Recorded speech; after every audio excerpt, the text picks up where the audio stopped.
Olá, eu sou a Marília Gontijo, vou apresentar o trabalho Lacunas na Imagem, Gesto e Visualidade, que foi escrito em coautoria com a minha orientadora, Ana Lúcia Beck. Bom, os estudos visuais, eles partem do pressuposto de que as práticas discursivas visuais, elas influenciam na vida das pessoas de diversas maneiras diferentes, sendo que essa leitura é condicionada por inúmeros fatores contextuais, sociais, históricos, entre outros. Por isso, esse artigo ele pretende apresentar algumas reflexões e autores para discutir a visualidade e o gesto, com um diálogo com a produção fotográfica da artista Cindy Sherman, numa perspectiva que busca contribuir para o entendimento sobre como a visibilidade feminina ela pode ser percebida na produção dela através das lacunas e aberturas que são marcadas pela artista nas imagens. Bom, para isso, algumas questões foram importantes. Primeiramente, a tríade da cultura visual, que é formada pelas imagens, pelo aparato visual, que é influenciado por narrativas ou tecnologias, e pela subjetividade de identificação daquele que está mirando as imagens. Outra diferenciação importante a ser feita foi a respeito do visível, que é aquilo que a gente pode ver por conta dos órgãos da visão, de uma maneira, né, biológica, visual, que é a forma histórica e que essa visualidade adquire, né? Sendo a visualidade a forma como social e historicamente o olhar e o visível são forjados. Por isso, né, de acordo com Berger, o significado de uma imagem ela muda de acordo com o que é visto imediatamente ao seu lado ou com o que imediatamente vem depois dela. E essa autoridade que ela detém é distribuída por todo o contexto em que ela aparece. Pensando nisso também, foi importante para a gente a questão de que o olhar é uma operação aberta, em que o observador e a observação eles não se separam, criando várias camadas, vários palimpsestos de sentido, né? Isso de acordo com o Woody de Huberman. E por fim, as imagens espelho e imagens reflexivas, que, de acordo com Domenech, são aquelas imagens que pensam, ou seja, elas têm capacidade de carregar sentidos socioculturais determinados por suas respectivas visualidades. Então, eles podem se modificar de acordo com a época ou a localização que a imagem se encontra. Ou seja, elas subvertem o pressuposto de que a arte pode ser um meio transparente de comunicação, uma janela para o mundo, um espelho passeando por uma estrada.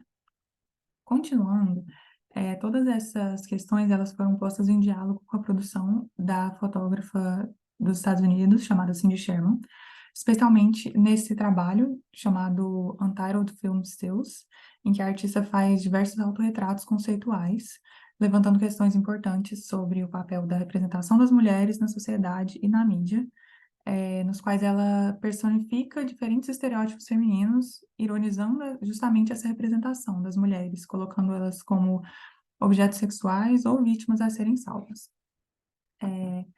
A respeito disso, a gente faz uma associação com a lacuna e o gesto, e associando também as imagens espelho mencionadas anteriormente, porque nos fazem refletir em que medida aquilo que está sendo exibido está perpetuando um consenso a respeito de determinadas representações visibilizadas pela imagem.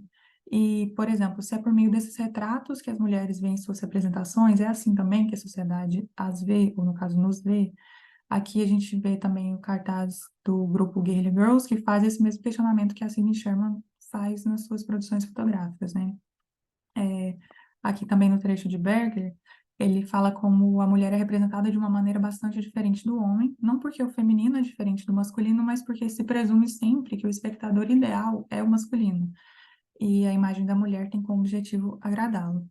Então, com isso a gente tem que as imagens elas refletem determinada realidade e elas jamais são neutras, porque por trás da imagem, para além dessa materialidade da imagem, tem as nossas próprias concepções e sentidos, justamente entre aquilo que a gente vê e aquilo que nos olha de volta, né? Nesses reflexos criados pelas imagens espelho, nessa relação de reciprocidade que essa virtualidade ela vai implicar, né?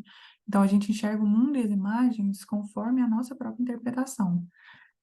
Aqui a gente pode ver também outra produção, né, da Cindy Sherman, em que ela mostra essa figura da mulher ocupando a metade direita e ela deita de um lado e fica sugerido que ela está esperando outra pessoa para ocupar a parte vazia, né, e preencher essa lacuna física. Mas além dessa lacuna física, as produções, as fotografias da Cindy Sherman, elas também se referem a uma lacuna metafórica, né, de um espaço que tem que ser ocupado pela história, pela ficção que a gente cria. a respeito dessa fotografia. E essa ficção, ela diz respeito das narrativas que as personagens não parecem passar por uma situação relacionada às suas próprias identidades, assim, mas há uma dramatização de como se espera que uma mulher haja, né? De acordo com a expectativa masculina, numa foto que está retratando algo destinado ao olhar masculino também. E por isso, a gente faz relação também do gesto de Agamben com essas personagens que a Cindy Sherman retrata. Porque, considerando todas essas subjetividades de cada imagem, essas produções, elas abrem lacunas de interpretações, né? Essas diversas camadas, esses palimpsestos de sentido.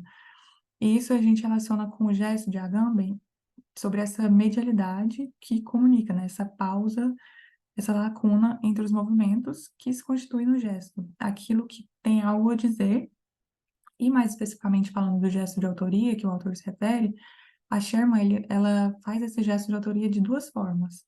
Primeiramente, assim, no primeiro nível, ela faz nesses brancos que ocupam tanto espaço nos enquadramentos das fotografias quanto as mulheres, mas num segundo nível, ela se ausenta para dar lugar aos estereótipos femininos, né, ao se fantasiar desses estereótipos. A gente vê esse gesto como a lacuna que ela abre para que nós, espectadores, possamos preenchê-la por meio da crítica. Então, nessa crítica, a gente tem que se perguntar, né, de quais formas a gente preenche as lacunas das imagens, quais histórias esses vazios nos permitem elaborar, porque essas fotografias da Cindy Sherman, elas são imagens espelho, para nos refletir, que elas nos fazem refletir sobre nós mesmos. Porque se a gente considera que as mulheres retratadas pela Sherman são naturais, isso nos diz mais sobre nós mesmos do que sobre a própria imagem que nos é dada a ver, né? Então, mais um questionamento que é feito é em que medida a gente naturaliza o olhar para essas fotografias e até que ponto a gente aceita o convite para entrar por essas aberturas, preencher esses vazios com a dimensão estética e política que elas promovem. Por fim, aqui estão as nossas referências, né? E é isso. Muito obrigada.